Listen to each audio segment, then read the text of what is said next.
한때 미국으로의 원정 출산이 국내에서 사회 문제화된 적이 있었습니다. 미국은 자국 영토에서 태어난 아이에게 시민권을 부여하는 유스솔리, 즉 속지주의 원칙을 채택하고 있죠. 이를 이용해 한국 산모들이 미국으로 건너가 아이를 낳는 현상이 나타났어요.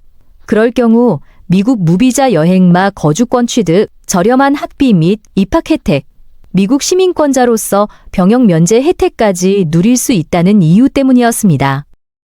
이를 못마땅하게 본 것이 트럼프 대통령이죠. 그는 2025년 2월 20일 취임 직후 미국에서 태어난 아이에게 자동으로 시민권을 부여하는 제도를 제안하는 행정명령 14,160호를 발동시켰어요. 그러자 몇 개 주에서 소송을 제기했죠. 미국에서 태어난 모든 사람은 미국 시민이다라는 미국 수정헌법 제14조를 위반했다는 겁니다. 그에 따라 미국 연방대법원은 2025년 12월 현재 행정명령의 합헌성 여부를 심리 중에 있습니다. 대법원의 최종 판결이 나오기 전까지는 지역에 따라 효력이 일시 중단되거나 제한적으로 적용되는 혼선이 빚어지고 있는 상태입니다. 한국 사회도 미국의 판결을 지켜보고 있죠. 일부 공직자들마저 가장 민감한 부분인 아들의 병역 의무를 회피하기 위한 수단으로 악용해온 점 때문입니다. 다른 나라들도 놀라긴 마찬가지죠. 만약 미국이 속지주의 원칙의 원칙을 폐기한다면 현재 미국에 살고 있는 수백만 명의 아이들이 갑자기 국적 없는 상태가 될 수 있다는군요. 그렇다면 현지 출생만으로 미국 국적자가 된다는 이 법칙이 어떻게 만들어졌고 또 왜 지금 이렇게 위기를 맞게 된 것일까요? 오늘은 미국 헌법사에서 가장 중요한 이 이야기를 함께 따라가 봅시다. 미국 남북전쟁이 끝난 1865년 미국 북부가 남부에 승리했습니다. 그렇게 남북 간의 전쟁이 막을 내렸지만 미국의 가장 심각한 도전은 바로 그 다음에 시작되었죠. 전쟁으로 약 400만의 노예가 갑자기 해방되었는데 미국은 이제 이들을 어떻게 국민의 일원으로 받아들일 것인가 하는 문제 앞에 서 있었습니다. 이것은 단순한 경제 문제가 아니었습니다. 이것은 미국이 어떤 나라인지를 정의하는 문제였거든요. 미국은 정말로 모든 인간이 평등하게 만들어졌다는 독립선언서의 원칙을 실행하는 나라일 것인가? 아니면 인종에 따라 사람들을 다르게 취급하는 나라일 것인가? 바로 이 질문을 해결하기 위해 미국 의회는 헌법에 3개의 수정조항을 추가합니다. 첫 번째 수정조항은 노예제도를 완전히 폐지하는 조항이었습니다. 미국에서 노예제도라는 제도 자체를 없애버린 것이죠. 두 번째 수정조항은 아프리카계 미국인 남성들에게 투표권을 부여하는 것이었습니다. 그들도 국가의 정치에 참여할 수 있다는 뜻이었거든요. 그리고 세 번째가 바로 제14차 수정헌법인데 이것은 아프리카계의 미국인들이 미국의 시민으로 정식 인정받는 것을 보장했습니다. 하지만 제14차 수정헌법은 단순히 해방 노예들만을 위한 것이 아니었습니다. 생각해보세요. 이 헌법에 명시된 문구는 태어난 모든 사람이라고 했으니까요. 처음 미국 헌법 원문을 살펴보면 누가 미국 시민인지에 대해 구체적으로 정의한 부분이 없다는 것이 흥미롭습니다. 미국 건국자들은 이 문제를 헌법에서 다루지 않았던 것입니다. 대신 영국의 관습법을 따라 일반적인 원칙이 존재했을 뿐입니다. 그 원칙은 이렇습니다. 만약 당신이 어떤 나라의 영토 안에서 태어났다면 당신은 그 나라의 신민이 된다는 것이죠. 이것을 라틴어로는 자우스 솔리, 즉 흙의 권리라고 부릅니다. 반대 개념은 자우스 상기니스, 즉 혈통의 권리인데 이것은 부모의 국적이 당신의 국적을 결정한다는 뜻입니다. 미국은 처음부터 흙의 권리 원칙을 따랐지만 이것을 명확한 법으로 규정하지는 않았습니다.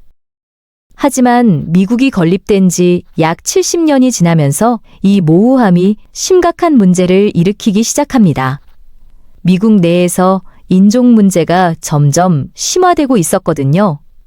남부의 노예주들은 노예를 계속 유지하고 싶었고 북부의 자유주들은 노예제도를 없애고 싶었습니다. 그리고 자유주에서 사는 자유로운 흑인들의 지위는 애매했습니다. 법적으로 시민인가? 아니면 아닌가? 이 질문이 끊임없이 제기되었거든요. 결국 이 질문은 미국 역사에서 가장 악명 높은 판례 중 하나를 낳게 됩니다. 1857년 남북전쟁이 일어나기 불과 8해 전입니다. 드레드 스콧이라는 이름의 흑인 남성이 자신의 주인에 의해 미주리주라는 노예주에서 오하이오와 일리노이라는 자유주로 데려갑니다. 스콧은 자유 땅에 발을 디디면 자신도 자유인이 되어야 한다고 생각했습니다. 당시의 일부 북부주에서는 실제로 그런 법이 있었거든요. 그래서 그는 자신의 자유를 인정해달라며 법원에 소송을 제기하게 됩니다. 스콜은 처음 무승부를 얻었고 나중에 승리했습니다. 하지만 이 사건이 미주리주를 벗어나자 모든 것이 뒤바뀝니다. 결국 이 사건은 미국 대법원에 도달하게 됩니다. 1857년 미국 대법원은 충격적인 판결을 내립니다. 드레드 스콧과 그의 가족뿐만 아니라 사실 거의 모든 흑인들이 미국 시민이 아니라는 판결입니다. 대법원은 판결문에서 이렇게 명시합니다. 아프리카 인종 출신의 사람은 태어날 때부터든지 또는 다른 어떤 법으로든지 미국 시민이 될 수 없다. 이것은 아프리카계 미국인들을 사실상 비인간 취급하는 판결이었습니다. 이 판결은 미국 역사에서 가장 비난받는 판례로 지금까지 남아 있습니다. 드레드 스콧 판례의 결과는 엄청났습니다. 미국은 법적으로 두 개의 계급 사회가 되었기 때문입니다. 한쪽은 시민이 될 수 있는 사람들, 즉 백인들이었고 다른 한쪽은 영원히 시민이 될 수 없는 사람들, 즉 흑인들이었습니다. 더 나아가 이 판례는 이미 자유로운 상태에 있던 흑인들까지도 시민권을 박탈했습니다. 흑인이 자유인이라고 해서 시민이 되는 것이 아니라는 뜻이었거든요. 이런 불이한 체제가 미국 사회를 양극단으로 나누게 되었고 결국 남북전쟁이라는 극단적인 결말을 맞이하게 된 것입니다. 남북전쟁은 많은 관점에서 드레드 스콧 판례의 불이함을 바로잡기 위한 전쟁이었습니다. 북부가 승리한 후 미국은 이 악명 높은 판례를 폐기하고 진정한 시민권을 보장하는 법을 만들어야 한다고 결심합니다. 1866년 미국 의회는 시민권법을 제정합니다.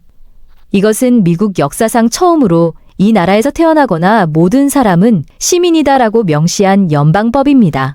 그것이 아무리 높은 계급의 사람이든 아무리 빈곤한 사람이든 아무리 어두운 피부색을 가졌든 상관없이 말입니다.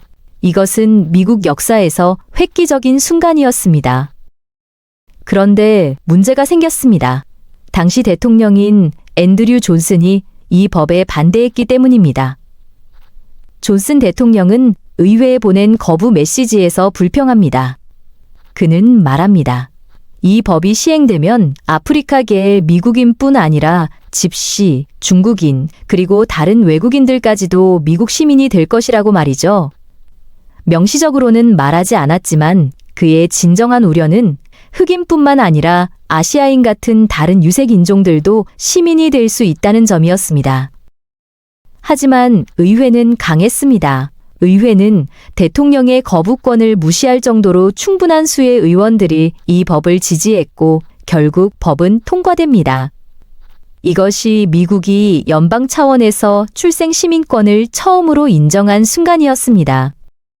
그런데 또 다른 문제가 남아 있었습니다. 미래의 의회가 이 법을 언제든 폐기할 수 있다는 것입니다. 한번 통과한 법도 다음 의회에서 폐기할 수 있으니까요. 따라서 미국은 이 원칙을 더욱 영구적이고 변경 불가능한 형태로 보호하기로 결정합니다. 바로 헌법 수정 조항으로 규정하기로 한 것이죠. 1868년 미국은 제14차 수정헌법을 채택합니다. 이 헌법의 핵심 조문은 이렇습니다. 미국에서 태어나거나 귀화한 모든 사람, 그리고 미국의 관할권에 속한 모든 사람은 미국의 시민이다. 이것이 바로 미국 헌법의 출생 시민권을 영구적으로 명시한 역사적인 문구입니다. 제14차 수정헌법이 채택되는 과정도 흥미로웠습니다. 이것이 헌법 수정 조항이 되려면 미국 의회에서 의결되는 것만으로는 부족했습니다. 모든 주 의회의 3분의 2 이상이 비준해야 했거든요. 남부의 주들은 처음에는 이 수정헌법을 비준하기를 거부합니다. 당연히 그들은 흑인들에게 시민권을 주는 것을 원하지 않았으니까요. 하지만 의회는 남부주들에게 강력한 메시지를 보냅니다. 남부가 이 수정헌법을 비준하지 않으면 의회 대표단을 다시 보낼 수 없을 것이라고 말입니다. 전쟁에서 진 남부는 어쩔 수 없이 이 조건을 받아들이게 되었고 결국 제14차 수정헌법은 1868년 비준됩니다. 하지만 제14차 수정헌법의 문장 하나가 나중에 거대한 논쟁의 씨앗이 됩니다. 바로 미국의 관할권에 속한이라는 표현이 그것입니다. 이 표현은 무엇을 의미하는가? 예를 들어 한 이민자가 미국에 임시로 머물면서 아이를 낳으면 그 아이는 미국의 관할권에 속하는가? 아니면 이민자 부모의 모국이 그 아이에 대한 관할권을 유지하는가? 헌법은 이 부분을 명확히 하지 않았습니다. 하지만 천운인지 불운인지 미국 의회는 이 헌법을 채택할 때 그들의 논의를 매우 자세히 기록으로 남겨두었습니다. 의회 토론 기록을 살펴보면 한 상원의원이 다른 의원들에게 질문합니다. 이 문구가 중국인의 자녀들에게도 시민권을 부여할 것인가요? 그러자 또 다른 상원의원이 대답합니다. 네, 아시아인의 자녀는 유럽인의 자녀만큼이나 완전한 미국 시민이 될 것입니다. 이 대화는 매우 중요합니다. 왜냐하면 의회가 이민자들의 자녀도 이 규칙에 따라 출생 시점부터 미국 시민이 될 것이라는 점을 충분히 이해하고 인정했다는 증거였기 때문입니다. 의회 대다수가 이 입장을 지지했고 결국 제14차 수정헌법은 압도적인 표로 통과됩니다. 하지만 모든 의원이 찬성한 것은 아니었습니다. 앞서 중국인 문제를 제기했던 그 상원의원은 투표하지 않았거든요. 그리고 이것이 나중에 굉장히 중요해집니다. 제14차 수정헌법이 법으로 제정되자마자 미국의 정치 풍경은 급격히 변합니다. 1882년 미국 의회는 중국인 배제법을 통과시킵니다. 이 법은 중국 이민자들이 미국 시민이 될 수 없도록 명시적으로 규정했습니다. 하지만 흥미로운 점은 이 법이 중국인 이민자들의 자녀에 대해서는 아무 말도 하지 않았다는 것입니다. 분명히 그것은 의도적인 침묵이었습니다. 아마도 입법자들도 제14차 수정헌법이 이들 자녀의 시민권을 보장할 것이라고 생각했을지도 모릅니다. 또는 나중에 법원의 판단을 받기 위해 일부러 침묵한 것일 수도 있습니다. 어쨌든 이 중국인 배제법은 원래 10년만 지속될 예정이었지만 결국 여러 차례 연장되어 무려 61년 뒤인 1943년까지 시행됩니다. 그 기간 동안 중국계 미국인들은 온갖 차별과 불의를 겪어야 했습니다. 법정 투쟁으로 확립된 원키마크 판례. 1890년대 샌프란시스코의 한 청년이 가족 문제로 중국을 방문합니다. 그의 이름은 원키마크였고 그는 샌프란시스코에서 요리사로 일했습니다. 웡은 아내와 자녀를 중국에 남겨두고 샌프란시스코로 돌아가서 일했던 것 같습니다. 몇 개월 뒤 미국으로 돌아오려 했을 때 놀라운 일이 일어납니다. 미국 이민국이 그의 입국을 거부한 것입니다.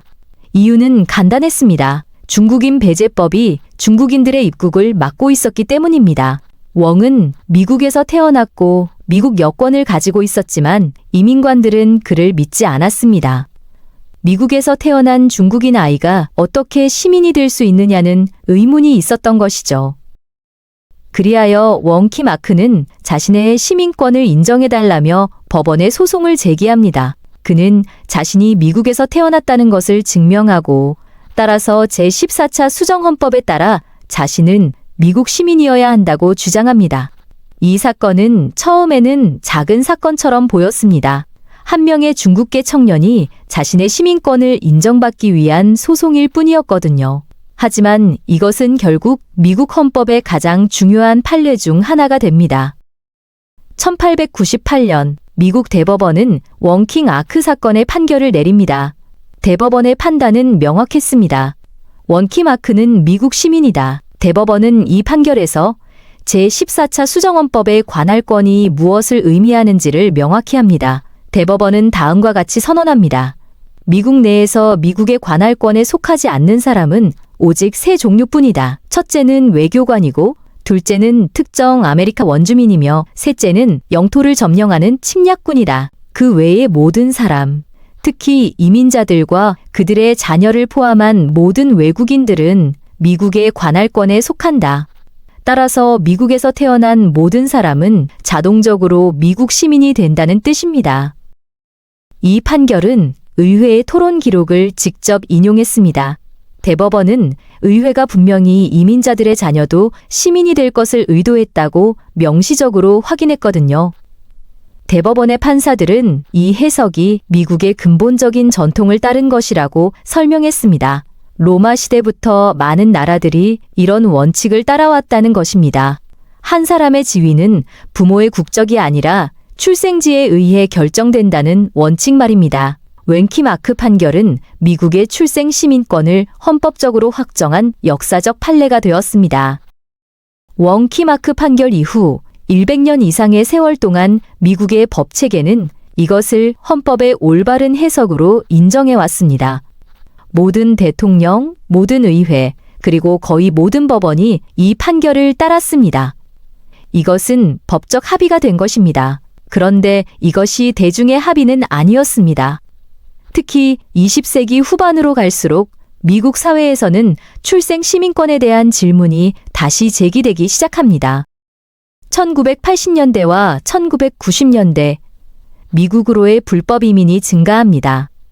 특히 남미로부터의 이민자들이 늘어나면서 일부 정치인들은 이들 이민자의 자녀가 본인들의 의도와는 무관하게 자동으로 미국 시민이 되는 것에 대해 질문하기 시작합니다.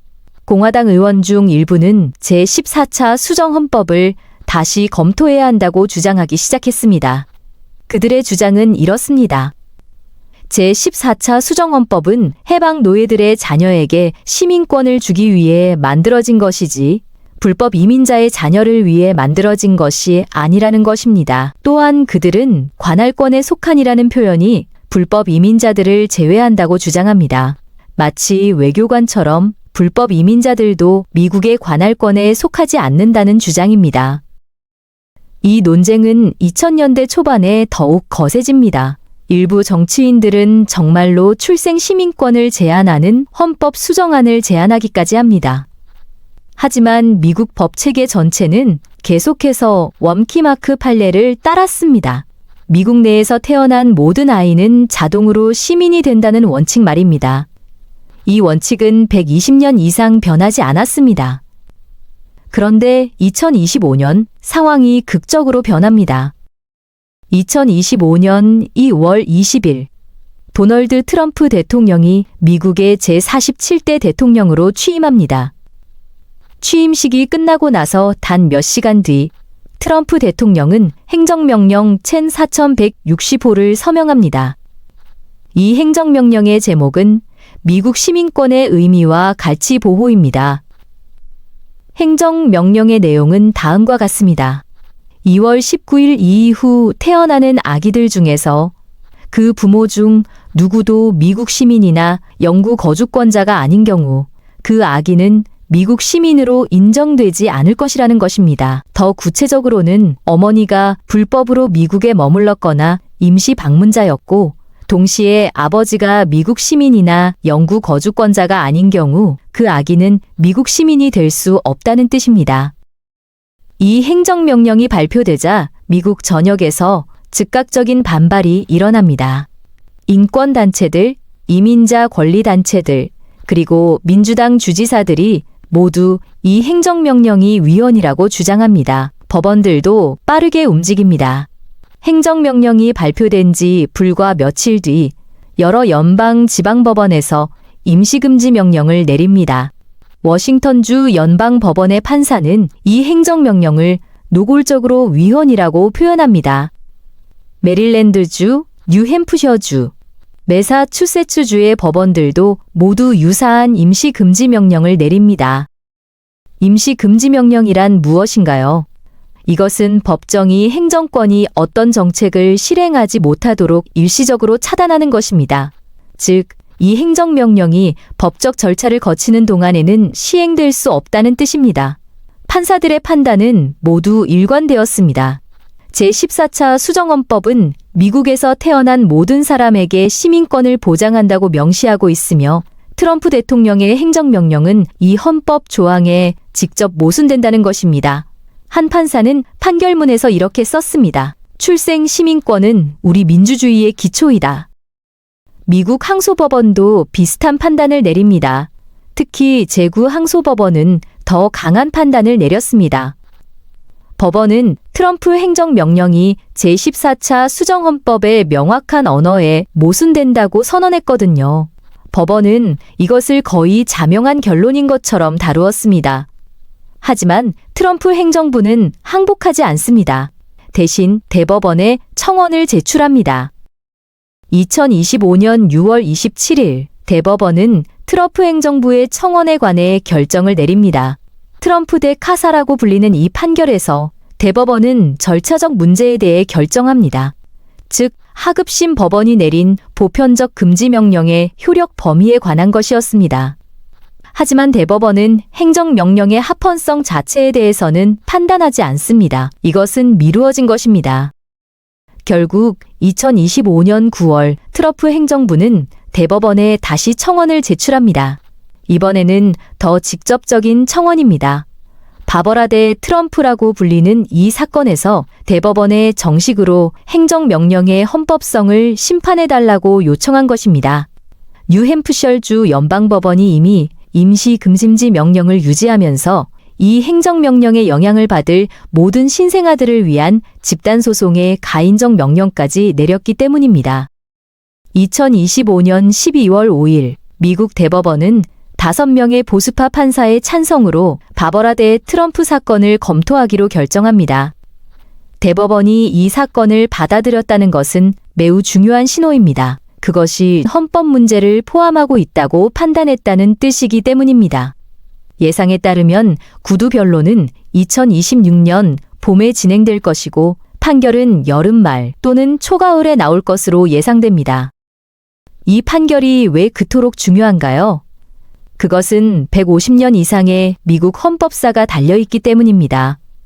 만약 대법원이 트럼프 행정부를 지지한다면 미국은 처음으로 특정 집단의 출생 시민권을 제한하는 나라가 될 것입니다. 일반적으로 민주주의 국가들은 출생 시민권을 확대하는 방향으로 나아갑니다. 하지만 미국은 그것을 축소할 수도 있다는 뜻입니다. 더욱 놀라운 것은 그 결과입니다. 만약 이 행정명령이 시행된다면 현재 미국에서 살고 있는 수백만의 아이들이 어떻게 될 것인가 하는 문제입니다. 법적으로는 국적이 없는 상태가 될 수 있다는 뜻입니다.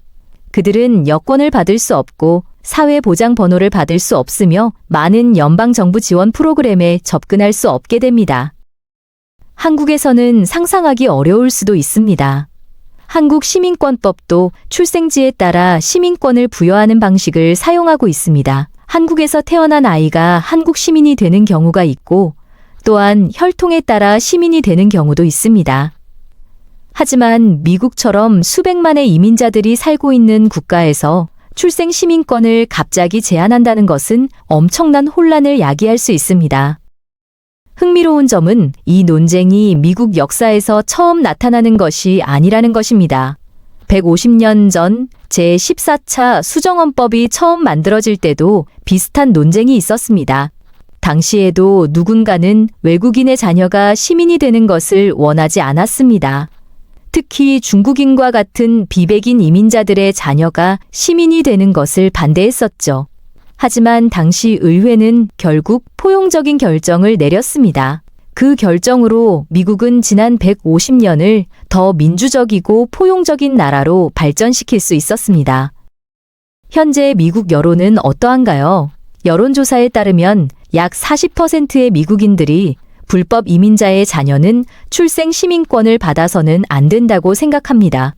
하지만 여전히 50% 이상의 미국인들은 출생 시민권을 유지해야 한다고 믿고 있습니다.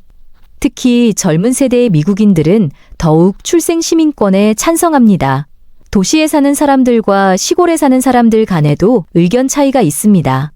일반적으로 다양한 이민자 공동체가 있는 도시 지역에서는 더 많은 사람들이 출생 시민권을 지지합니다. 미국법 전문가들의 의견도 거의 일치합니다. 미국 시민자유연맹의 법무이사인 세실리아 왕은 이렇게 말합니다. 어떤 대통령도 제14차 수정헌법의 근본적인 약속을 바꿀 수 없습니다. 지난 150년 이상 동안 미국 영토에서 태어난 모든 사람이 출생 시부터 시민이라는 법과 전통이 있었습니다.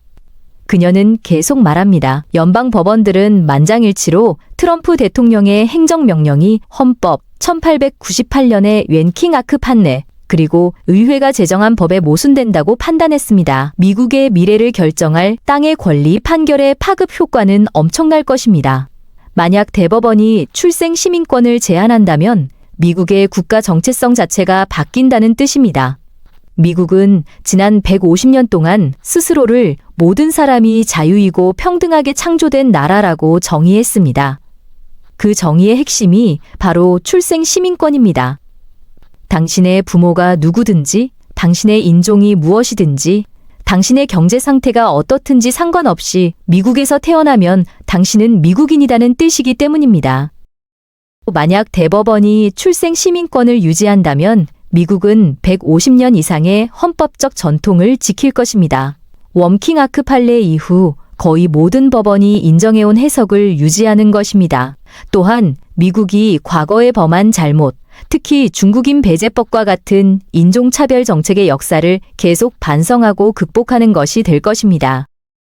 2026년 여름 미국 대법원이 내릴 판결은 미국의 미래를 크게 결정할 것입니다. 이것은 단순한 법적 판단이 아닙니다. 이것은 미국이라는 국가가 무엇인지, 미국이 누구를 자신의 국민으로 받아들이는지에 관한 근본적인 질문입니다.